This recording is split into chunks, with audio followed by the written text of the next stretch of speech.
Hi guys, இந்த video வந்து 3 minutes ஓடும். அது ரொம்ப நேரம் ஓடும். இந்த வீடியோ பார்த்துட்டே இருங்க. அதான் இந்த சாண்ட் கேசல் பற்றி நான் உங்களுக்கு சொல்ல போகிறேன். வாங்க உள்ளே போயிடலாம் வீடியோக்குள்ள. ஓகே, உங்களுக்கு எல்லாம் சொல்லிடுறேன். இங்கே அந்த 2 இது, அப்புறம் இது வந்து ஃப்ளாக் சரியாகவே போடல. அப்புறம் வந்து நாங்கள் வந்து இது சாப்பிட்டோம். இது பேர் என்ன?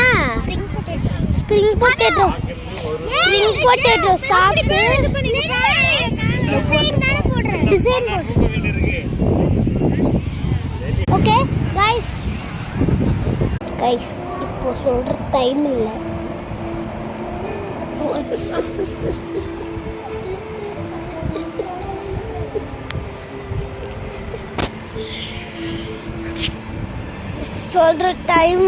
சொல்கிற டைம் இல்லை.